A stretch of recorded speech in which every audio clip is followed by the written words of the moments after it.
अस्सलामु अलैकुम वरहमतुल्लाहि वबरकातुहू। बिस्मिल्लाहिर्रहमानिर्रहीम।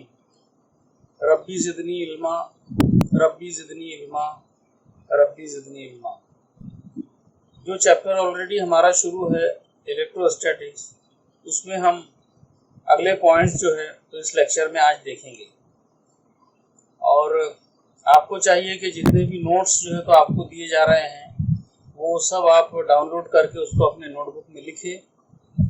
और पिछले जो लेक्चर था अपना 8.09, उसके नोट्स जो है वो दिए नहीं गए थे उस वीडियो में, लेकिन अभी इस वीडियो में जो डिस्क्रिप्शन बॉक्स रहेगा उसकी लिंक में दोनों भी नोट्स आपको मिल जाएंगे।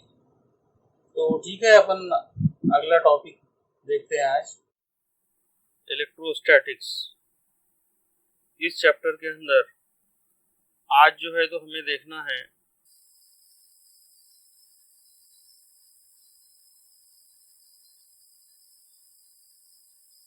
Dielectric and electric polarization. Dielectric को बर्करोग कहा जाता है और पोलराइजेशन जो है इसे तकतीब का अमल कहा जाता है। और पोलराइजेशन को तकतीब कहा जाता है। तो हमें देखना है कि डाइलेक्ट्रिक किसे कहा जाता है। डाइलेक्ट्रिक जो है तो ये एक किस्म का इंसुलेटर होता है। ये इंसुलेटर यानी जिसे हम गैर मौसिल मादा कहेंगे, तमाम गैर मौसिल मादे जो है तो उन्हें डाइलेक्ट्रिक कहा जाता है। ये गैर मौसिल मादे क्या है? ऐसे मादे जिनसे इलेक्ट्रिसिटी पास नहीं हो सकती। फॉर एग्जांपल बहुत सारे जो बर्करोग मादे हैं, यानी जो बर्कीरों को रोकते हैं, उनसे बर्कीरों नहीं गुजर सकती है, उन्हें हम इंसुलेटर कहते हैं। और इंसुलेटर ही जो है तो ये डाइलेक्ट्रिक कहलाते हैं। इनके बहुत सारे एग्जाम्पल हैं, जैसे ग्लास है जिसे हम कांच कह सकते हैं। इसी तरह से वैक्स है, माइका है, वुड है, रबर है वगैरह। ऐसे बहुत सारे मादे हैं जिनसे इलेक्ट्रिसिटी जो है तो पास नहीं हो सकती। दे आर कॉल्ड इंसुलेटर्स और दे आर कॉल्ड डाइलेक्ट्रिक। अब इनका काम क्या है? डाइलेक्ट्रिक का काम ये है कि इनके अंदर जो है तो इलेक्ट्रिकल एनर्जी को सेव किया जा सकता है। जो बरकी तवानाई होती है, इलेक्ट्रिकल एनर्जी, उसे इस डाइलेक्ट्रिक के अंदर हम जमा करके रख सकते हैं, उसको स्टोर कर सकते हैं। फर्ज करेंगे कि यहाँ पर किसी डाइलेक्ट्रिक की एक शीट को लिया गया है और इस शीट को जो है तो एक्सटर्नल इलेक्ट्रिक फील्ड के अंदर रखा गया है। Suppose it is external electric field. बैरूनी बरकी मैदान यहाँ पर लगाया गया है और ये इसकी डायरेक्शन है, इलेक्ट्रिक फील्ड की डायरेक्शन। जिस तरह एरो दिखाया गया है जिस जानिब, उस जानिब जो है तो ये इलेक्ट्रिक फील्ड की डायरेक्शन है। तो इस शीट के अंदर जो मॉलिक्यूल्स है, उन मॉलिक्यूल्स के जो पॉजिटिव और नेगेटिव सेंटर्स है, या जो उन पर पॉजिटिव और नेगेटिव बरकी बार है, वो एक दूसरे से अलग होते हैं। बैरूनी बरकी मैदान अप्लाई करने की वजह से इनका जो पॉजिटिव सेंटर होता है वो जो है तो इलेक्ट्रिक फील्ड की जानिब हरकत करता है, और जो नेगेटिव चार्जेस इस पर होते हैं वो इलेक्ट्रिक फील्ड की अपोजिट डायरेक्शन में जो है तो हरकत करते हैं। तो ये सारे नेगेटिव चार्जेस इस जानिब और पॉजिटिव चार्जेस जो है in the direction of electric field, बहुत ही छोटा जो है तो डिस्प्लेसमेंट इनके अंदर होता है, जिसकी वजह से इस पर जो है तो बरकी बार पैदा होता है। और ये अमल जो है तो इसे पोलराइजेशन कहा जाता है। तो जब किसी मॉलिक्यूल को या किसी जौहर को बैरूनी वर्गी मैदान में रखा जाता है तो उसके मुस्बत और मनफी वर्गी बार जो है तो एक दूसरे से मुखालिफ सिमतों में हरकत करते हैं। एज ए रिजल्ट इस मॉलिक्यूल के ऊपर जो है तो दो पोल्स तैयार होते हैं और ये अमल जो है तो ये अमल पोलराइजेशन या तकतीब का अमल कहलाता है। और जब इसके पोल्स तैयार होंगे तो डेफिनेटली इनकी जो है तो डाइपोल मोमेंट भी होंगी। अगर हम किसी जौहर की एग्जांपल ले, फॉर एग्जांपल जौहर के अंदर जो है तो दरमियान में एक मरकज़ा होता है और ये पॉजिटिवली चार्ज्ड होता है और इसके बाहर जो है तो दायरवी मदार में गर्दिश करने वाले इलेक्ट्रॉन होते हैं।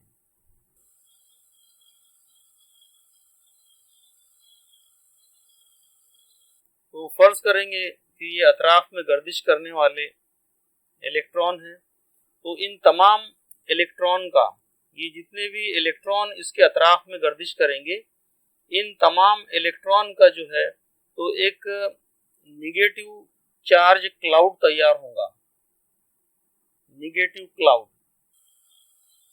और इसी तरह से दरमियान में जो मरकज़ा है, इस मरकज़े की वजह से जो पॉजिटिव चार्ज रहेगा तो इस पॉजिटिव चार्ज का भी एक सेंटर होगा। तो अब हमारे पास जो है तो दो किस्म के चार्जेस हैं यहाँ पर। तमाम निगेटिव चार्जेस, तमाम इलेक्ट्रॉन का जो चार्ज रहेगा वो किसी एक जगह पर कॉन्सेंट्रेटेड रहेगा और जितने भी पॉजिटिव चार्ज है यानी न्यूक्लियस पर, उन तमाम पॉजिटिव चार्जेस का एक सेंटर रहेगा। तो positive charge centre and negative charge centre. तो यहाँ पर हम इन्हें positive charge centre of mass भी कह सकते हैं और इसी तरह से negative charge centre of mass भी कह सकते हैं। तो centre of mass of positive charges and centre of mass of negative charges, तो इस तरह से दो सेंटर जो है तो यहाँ पर रहेंगे। और जब दोनों सेंटर एक दूसरे पर मुंतबिक रहेंगे तो ये जो मॉलिक्यूल है ये न्यूट्रल कहलाएगा। तो सारे इलेक्ट्रॉन का नेगेटिव सेंटर ऑफ मास और तमाम प्रोटॉन्स का पॉजिटिव सेंटर ऑफ मास, ये एक दूसरे पर जब मुंतबिक होते हैं तो ये पूरा मॉलिक्यूल जो है या पूरा जौहर जो है तो ये इलेक्ट्रिकली न्यूट्रल कहलाता है। डाइलेक्ट्रिक के दो टाइप्स होते हैं।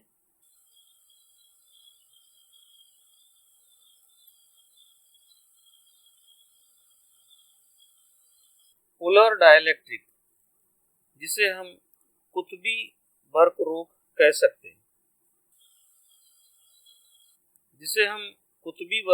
सकते हैं, पोलर डाइलेक्ट्रिक। अब पोलर डाइलेक्ट्रिक क्या होता है ये हमें देखना है। हम जानते हैं कि किसी भी जौहर के अंदर या किसी भी मॉलिक्यूल के अंदर जितने भी पॉजिटिव चार्जेस होते हैं उन तमाम पॉजिटिव चार्जेस का एक सेंटर ऑफ मास होता है और इसी तरह से जितने भी निगेटिव चार्जेस होते हैं यानी इलेक्ट्रॉन, उनका अपना एक सेंटर ऑफ मास होता है। जब ये दोनों सेंटर ऑफ मास एक दूसरे से डिस्प्लेस हो जाए यानी एक दूसरे से कुछ दूरी पर हो, मिसाल के तौर पर ये यहाँ पर, जैसे यहाँ पर सारे पॉजिटिव चार्जेस जो है तो होंगे और उनका अपना सेंटर होगा और इससे कुछ दूरी पर नेगेटिव चार्जेस का जो है तो सेंटर होगा। अब हम देख रहे हैं यहाँ पर कि इधर की जानिब जो है तो सारे पॉजिटिव चार्जेस है और उससे कुछ दूरी पर जो है तो यहाँ पर सारे इलेक्ट्रॉन या नेगेटिव चार्जेस हैं। तो अब ये जो मॉलिक्यूल होगा ये इस तरह से नजर आएगा।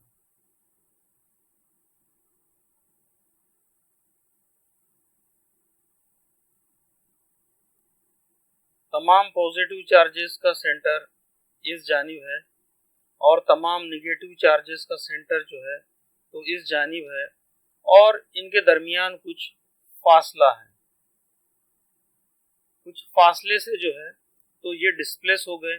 इसकी वजह से क्या होगा कि अब इस मॉलिक्यूल के अंदर जो है तो डाइपोल मोमेंट पैदा होगा,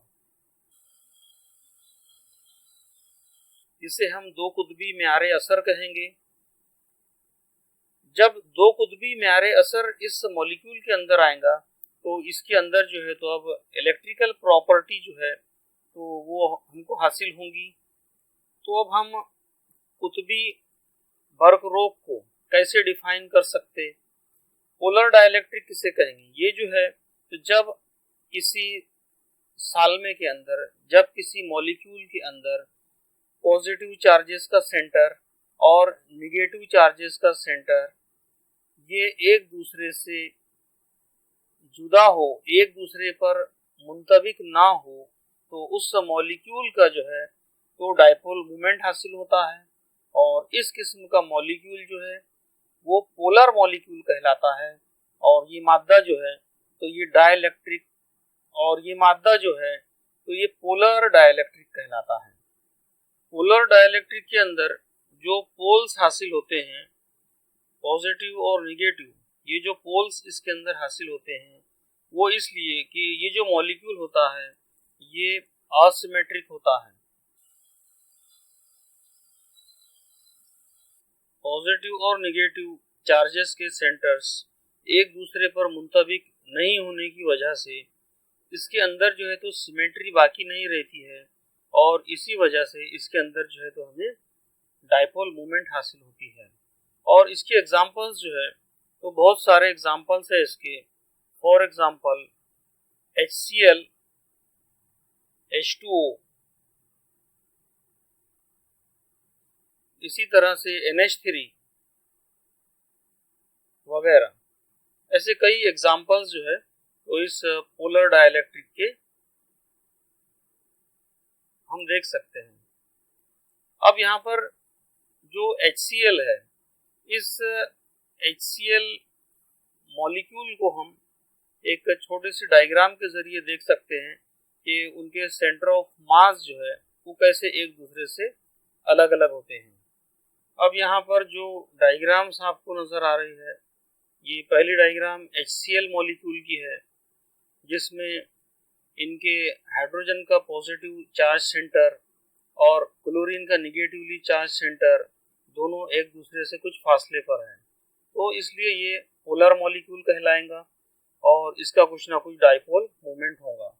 इसी तरह से ये जो दूसरी डायग्राम आपको नजर आ रही है, इस डायग्राम के अंदर ये H2O मॉलिक्यूल जो है पानी के सालमे की जो है तो डायग्राम है। इसके अंदर ये एक ऑक्सीजन का जो मॉलिक्यूल है, इसका सेंटर ऑफ मास जो है तो इस पॉइंट पर जो है तो कॉन्सेंट्रेटेड है, और जो हाइड्रोजन के दो जौहर हैं उनके सेंटर ऑफ मास जो है तो अलग अलग है, और इनके दरमियान जो एंगल हासिल होगा वो 105 डिग्री, 105 डिग्री का जो है तो एंगल यहाँ पर बनेगा एट पॉइंट O। अब जो पोलर मॉलिक्यूल्स है उनकी परमानेंट डाइपोल मूवमेंट होती है, और इस पोलर मॉलिक्यूल की जो डाइपोल मूवमेंट है वो जनरली 10⁻³ कूलम मीटर इस रेंज में होती है।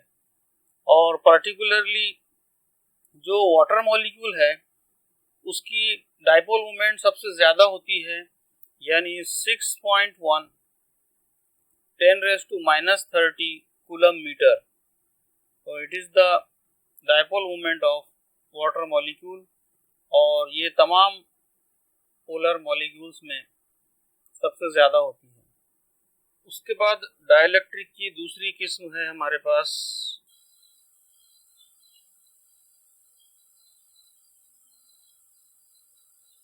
Non polar dielectric. में क्या होता है कि मॉलिक्यूल्स के जो पॉजिटिव चार्जेस होते हैं उनका सेंटर और इसके अतराफ में जो इलेक्ट्रॉन होते हैं,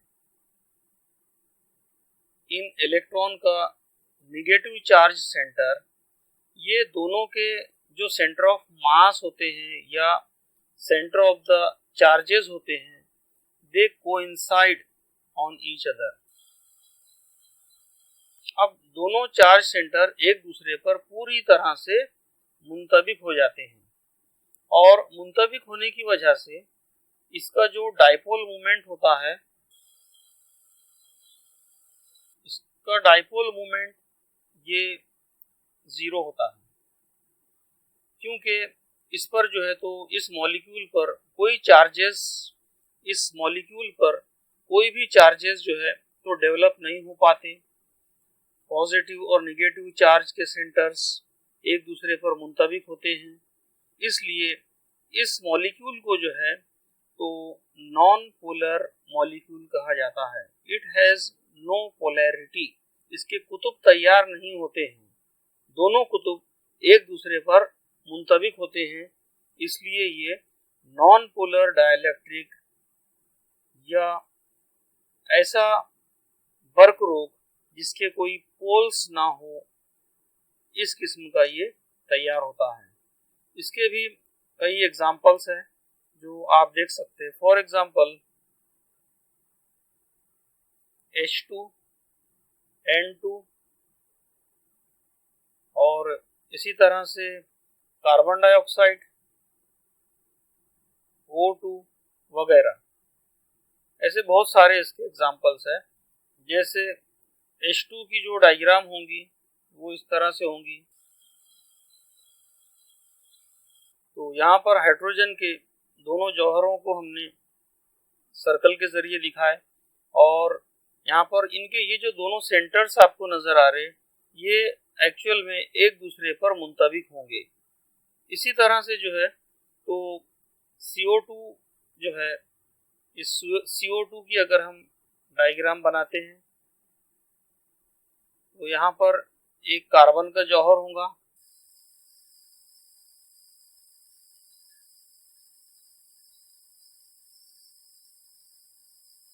तो यहाँ पर इस डायग्राम के अंदर एक कार्बन का एटम है और दो जो है तो ऑक्सीजन के एटम्स है और इनके जो सेंटर ऑफ मास रहेंगे, यानी पॉजिटिव और नेगेटिव चार्जेस के जो सेंटर्स रहेंगे, वो तमाम एक दूसरे पर मुंतबिक रहेंगे। एज ए रिजल्ट ये जो मॉलिक्यूल है, it will not develop any polarity and it's dipole moment will be 0। और इस किस्म के मॉलिक्यूल को जो है तो हम नॉन पोलर मॉलिक्यूल कहेंगे।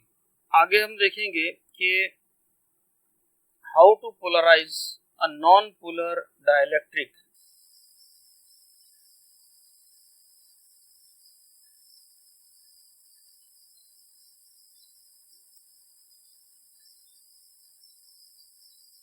अगर एक नॉन पोलर डाइलेक्ट्रिक दिया जाए तो इस नॉन पोलर डाइलेक्ट्रिक को हम कैसे पोलराइज कर सकते हैं। अभी हमने देखा ऊपर के पार्ट में कि पोलराइजेशन क्या है, कि जब किसी सब्सटेंस को एक्सटर्नल इलेक्ट्रिक फील्ड में रखा जाता है तो उसके पॉजिटिव और नेगेटिव चार्जेस के जो सेंटर्स है वो एक दूसरे से अलग होना शुरू होते हैं और ये अमल जो है तो पोलराइजेशन कहलाता है। अब नॉन पोलर डाइलेक्ट्रिक, ये भी अभी हमने देखा कि ऐसा डाइलेक्ट्रिक होता है जिसके पोल्स नहीं होते हैं, दोनों पॉजिटिव और नेगेटिव चार्जेस के सेंटर्स एक दूसरे पर पूरी तरह से कोइंसाइड होते हैं, सुपर इम्पोज्ड होते हैं, एक दूसरे पर मुंतबिक होते हैं।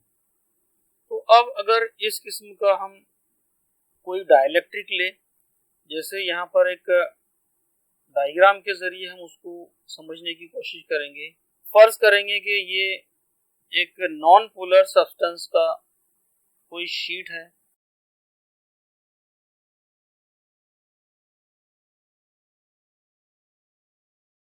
अब यहाँ पर इस डायग्राम के अंदर आपको नजर आ रहा है कि इस सब्सटेंस के अंदर जितने भी मॉलिक्यूल्स है या जितने भी एटम्स इसके अंदर है, उनके पॉजिटिव और निगेटिव सेंटर्स एक ही जगह पर कॉन्सेंट्रेटेड है, यानी उनके दरमियान कोई फासला नहीं है, वो एक दूसरे पर पूरी तरह से मुंतबिक है। तो अब हम इसे नॉन पोलर डाइलेक्ट्रिक कहेंगे।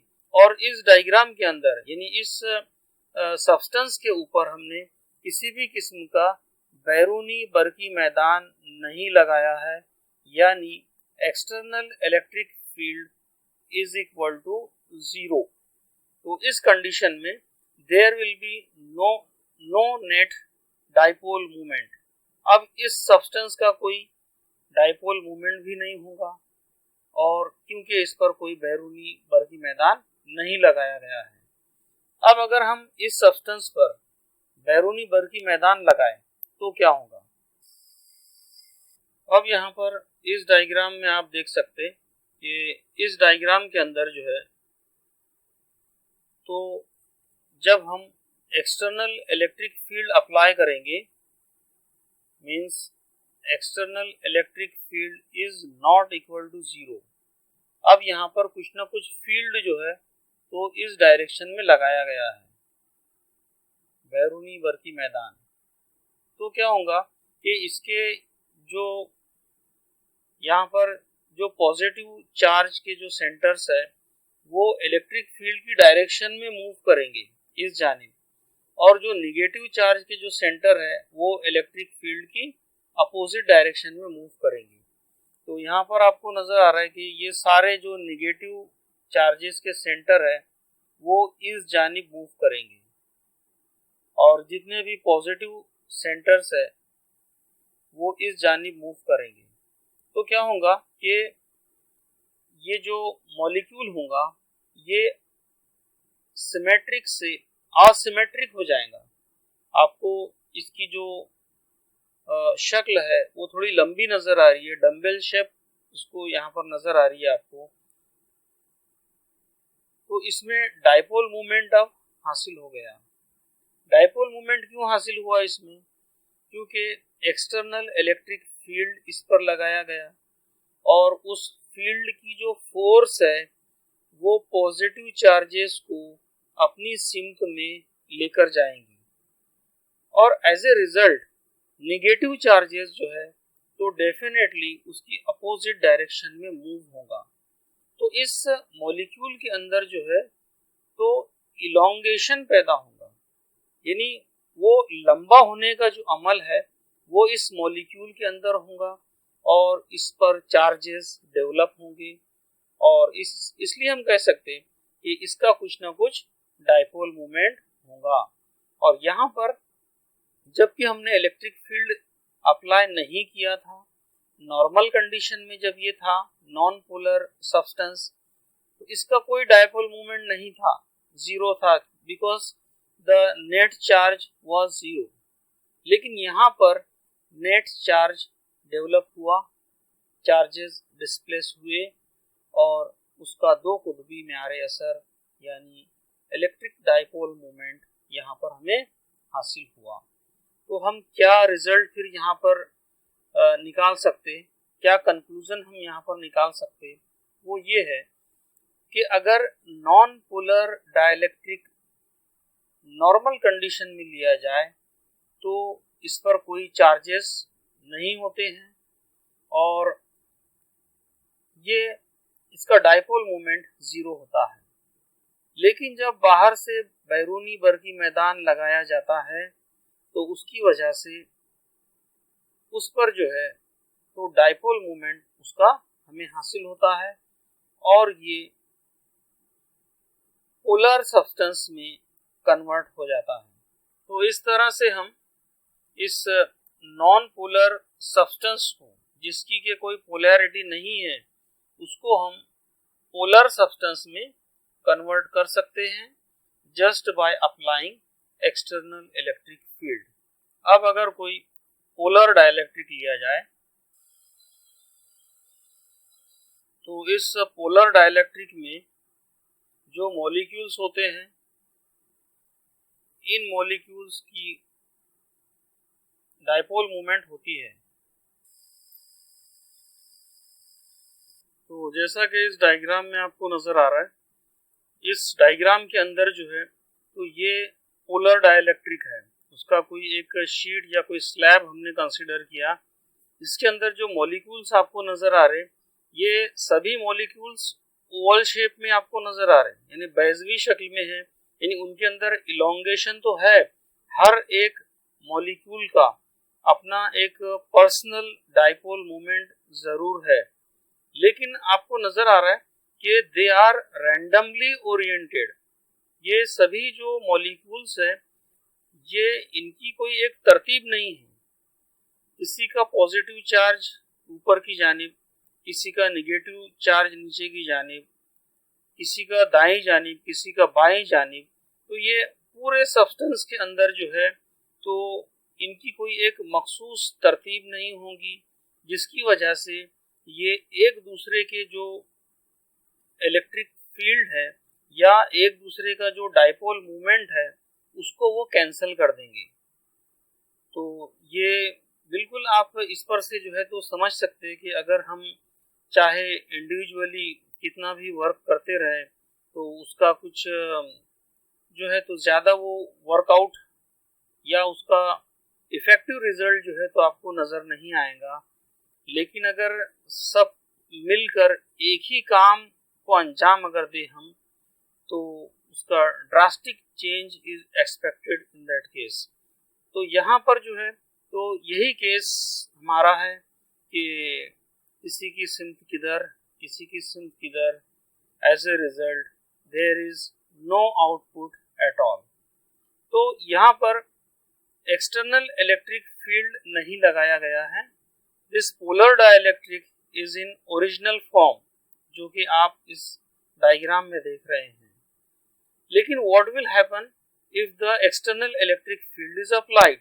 Let us see in this next diagram.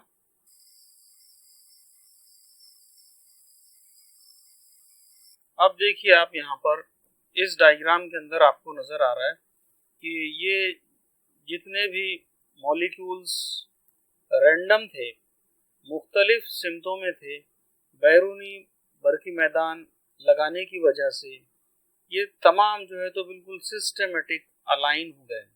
सभी जो है तो बिल्कुल एक रो में खड़े हो गए, एक ही सफ में खड़े हो गए तमाम के तमाम। और ये है यूनिटी की ताकत कि अगर हम बैक वक्त यकजा होकर अगर हम कोई काम करें तो वो काम का जो आउटपुट है वो आपको देखने को मिलेगा। अब यहाँ पर देखिए क्या हुआ कि यहाँ पर उन तमाम की अपनी अपनी जो पोलैरिटी थी, जो जो डाइपोल मोमेंट था वो तो ऑलरेडी था ही, लेकिन ओवरऑल रिजल्ट ये हो रहा था कि उनका डाइपोल मोमेंट जीरो आ रहा था, क्योंकि सब अलग अलग सिमतों में काम कर रहे थे। अब यहाँ पर सब ने किसी एक चीज को लेकर जो है तो जब एक ही मकसद को लेकर जब काम करना शुरू किया और एक ही डायरेक्शन में काम किया, तो इसका रिजल्ट अब ये होगा कि इस पूरे सब्सटेंस का डाइपोल मोमेंट अब हमें हासिल होगा और इसकी पोलैरिटी हासिल होगी। तो इलेक्ट्रिक फील्ड लगाने की वजह से बैरूनी बरकी मैदान की सिमत में पॉजिटिव चार्जेस मूव होंगे। तमाम पॉजिटिव चार्जेस आपको इस जानिब नजर आ रहे हैं और तमाम निगेटिव चार्जेस जो है वो इधर की जानिब नजर आ रहे हैं।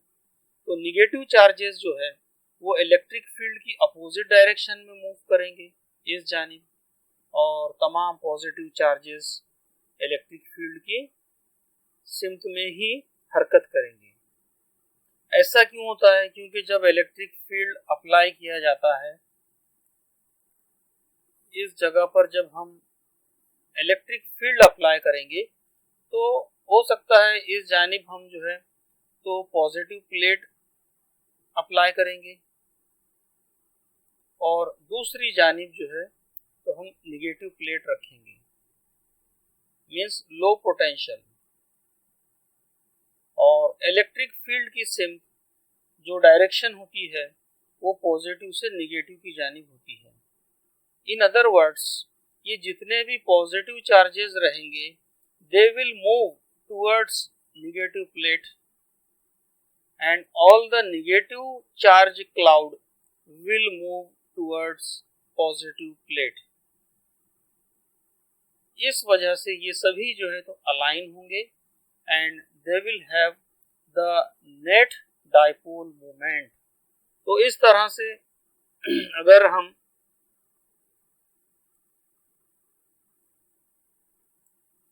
एक नॉन पोलर सब्सटेंस ले तो नॉन पोलर सब्सटेंस को हम पोलराइज कर सकते हैं और उसका नेट डाइपोल मोमेंट हमें हासिल होता है if the external electric field is applied.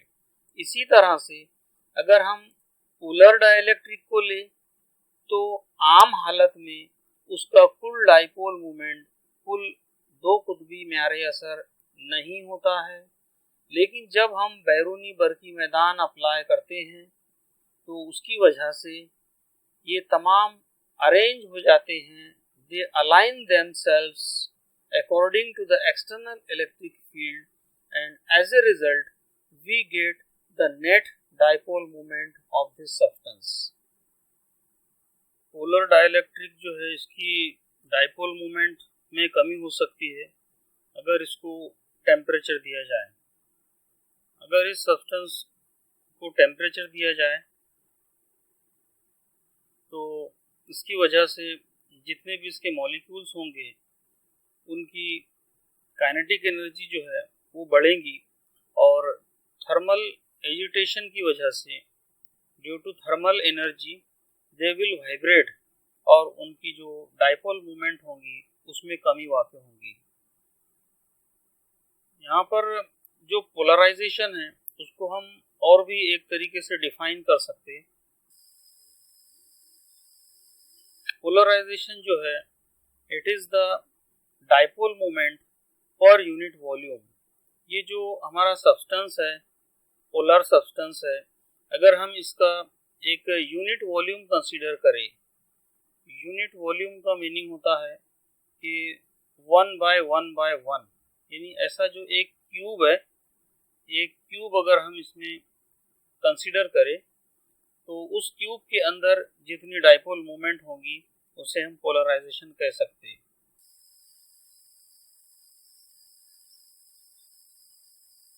तो dipole moment per unit volume यानी इकाई हजम में पाई जाने वाली दो कुतबी म्यारे असर को तकतीब या पोलराइजेशन कहा जाता है। और ये पोलराइजेशन जो है तो ये इसके लिए हम ज़ाब्ता लिख सकते। सपोज पोलराइजेशन जो है इसको हम वेक्टर P से रिप्रेजेंट करेंगे। Vector P is equal to chi E dot E। E is the electric field intensity and chi E is the electric susceptibility of the dielectric। तो यहाँ पर ये एक कांस्टेंट है chi E जो है it is called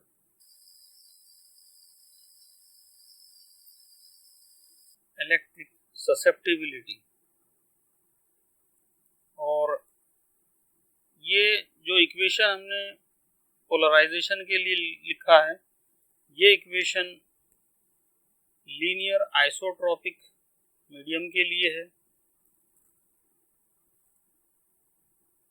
it is for linear isotropic medium.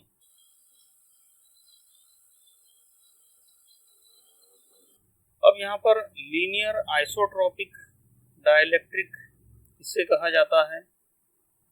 ये ऐसा डाइलेक्ट्रिक है कि इस डाइलेक्ट्रिक में तमाम डायरेक्शन में जितने भी डायरेक्शन पॉसिबल हो सकते, in all the direction the intensity of polarization is constant. और यहाँ पर ये लीनियर आइसोट्रोपिक डाइलेक्ट्रिक हम इसे कह रहे हैं। तो एक मखसूस सिम्त में जो है मखसूस सिंक में जो पोलराइजेशन है वो हमेशा कांस्टेंट पाया जाएगा। तो on a line the polarization strength is constant over the whole medium of the dielectric। इस किस्म के डाइलेक्ट्रिक को जो है तो लीनियर आइसोट्रोपिक डाइलेक्ट्रिक कहा जाता है। और यहाँ पर जो ससेप्टिबिलिटी है, it is the property of the medium. अगर हम डाइलेक्ट्रिक को चेंज करें तो उसकी ससेप्टिबिलिटी में जो है तो तब्दीली वाक़ई होंगी। जैसे अगर हम वैक्यूम के लिए देखना चाहे, for vacuum the electrical susceptibility is equal to 0। इससे आगे हमको देखना है, नेक्स्ट पॉइंट है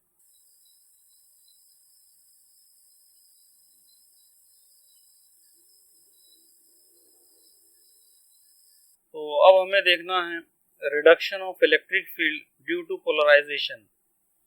जब भी हम किसी सब्सटेंस को पोलराइज करते हैं तो इसके नेट इलेक्ट्रिक फील्ड में जो है तो रिडक्शन होता है, उसमें कमी वाक़ई होती है।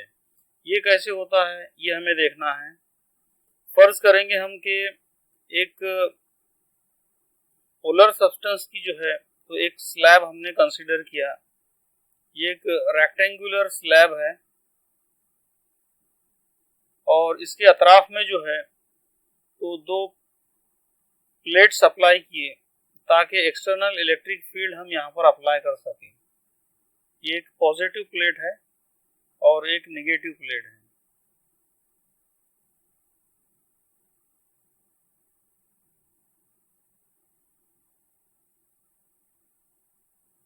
तो यहाँ पर जब ये पोलर सब्सटेंस है तो इसके अंदर जो मॉलिक्यूल्स रहेंगे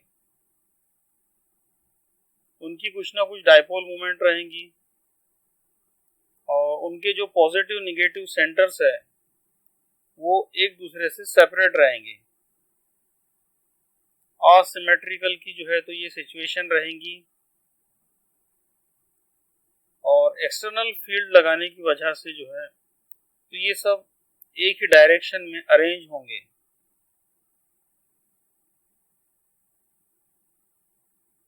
तो सपोज इस साइड में जो है तो सारे पॉजिटिव चार्जेस होंगे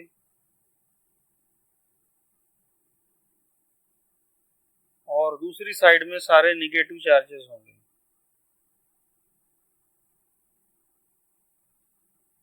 क्योंकि इलेक्ट्रिक फील्ड की जो डायरेक्शन है वो इस सिंक में है, जो एक्सटर्नल इलेक्ट्रिक फील्ड है इसे हम E से जाहिर करेंगे। इस एक्सटर्नल फील्ड की वजह से जो डाइलेक्ट्रिक है उसमें पोलराइजेशन का अमल हुआ और इस पोलराइजेशन की वजह से इसका नेट डाइलेक्ट्रिक फील्ड होगा और इसका अपना डाइपोल मोमेंट होगा। तो जब इस डाइलेक्ट्रिक के अंदर भी जो है तो पोलराइजेशन हुआ, पॉजिटिव नेगेटिव सेंटर सेपरेट हुए, तो ये डाइलेक्ट्रिक भी एक अपना खुद का इलेक्ट्रिक फील्ड तैयार करेगा। तो इसका जो इलेक्ट्रिक फील्ड रहेगा उस फील्ड को हम यहाँ पर दिखाएंगे। तो इसका अपना एक इलेक्ट्रिक फील्ड होगा और उस फील्ड को हम यहाँ पर दिखाएंगे। ये फील्ड एक्सटर्नल फील्ड के अपोजिट डायरेक्शन में रहेगा and suppose this field is E0। तो ये E0 जो फील्ड है ये जो स्मॉल डाइपोल्स है उन डाइपोल्स का अपना इलेक्ट्रिक फील्ड है जो कि उनके अलाइनमेंट की वजह से हासिल हुआ।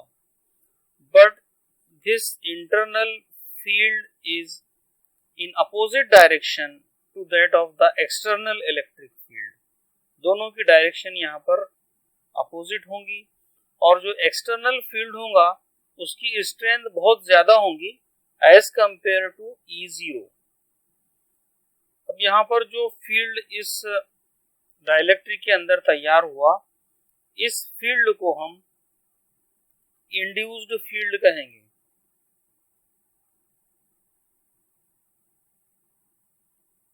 अमाली बर्की मैदान जो है तो आप इसे कह सकते हैं, क्योंकि बैरूनी फील्ड की वजह से, बैरूनी फील्ड के अमालियत की वजह से, उसके इंडक्शन की वजह से ये अंदरूनी E0 फील्ड हमें हासिल हुआ है, इसलिए इसे इंड्यूस्ड फील्ड कहा जाता है। या हम इसे पोलराइजेशन फील्ड कहेंगे। तो ये पोलराइजेशन फील्ड है। अब टोटल फील्ड क्या होगा? जो टोटल फील्ड है वो इन दोनों के वेक्टर सम के बराबर रहेगा। Suppose the total field of this dielectric is E dash, E dash is equal to, क्योंकि E फील्ड बड़ा है इसलिए पहले हम उसको लेंगे वेक्टर E माइनस E0। अब एक्चुअल में यहाँ पर दोनों का सम किया गया है, लेकिन क्योंकि इन दोनों की डायरेक्शन एक दूसरे के अपोजिट है इसलिए E0 को हमने माइनस E0 लिया। सो E dash is the net electric field on this electric dipole. अब यहाँ पर जो इंड्यूस्ड फील्ड हुआ है, इंड्यूस्ड फील्ड, अब यहाँ पर जो इंड्यूस्ड फील्ड हमें हासिल हुआ है या जो पोलराइजेशन फील्ड हमें हासिल हुआ है, ये हम ऑब्जर्व कर सकते हैं।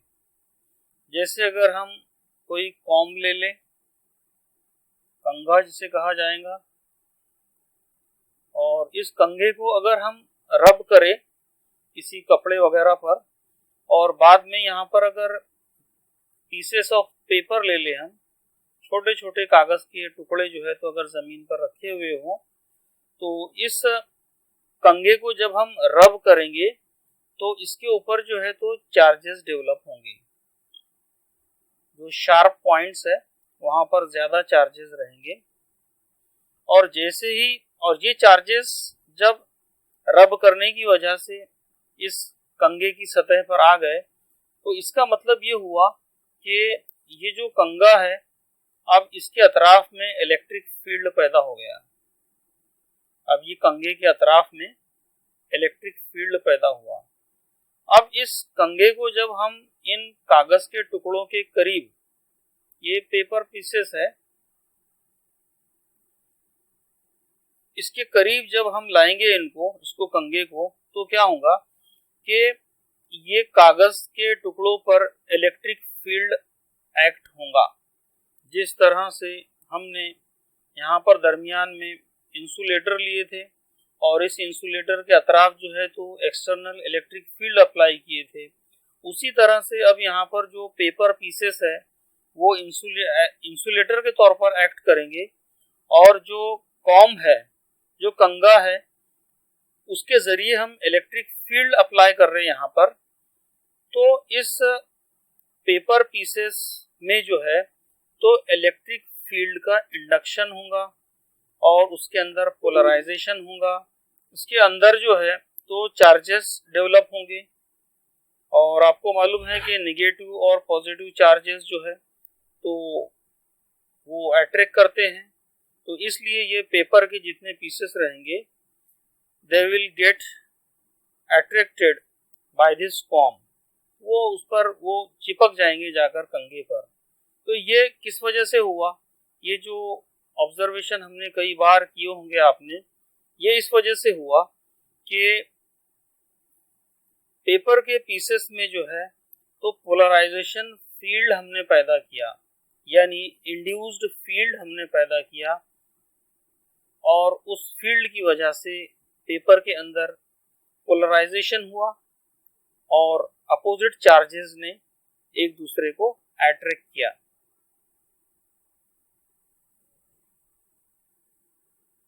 तो यहाँ पर आज का ये लेक्चर हमारा खत्म हुआ, और इसकी बाद की जो चीज़ें हैं वो हम इसके बाद के लेक्चर में इंशाअल्लाह देखेंगे।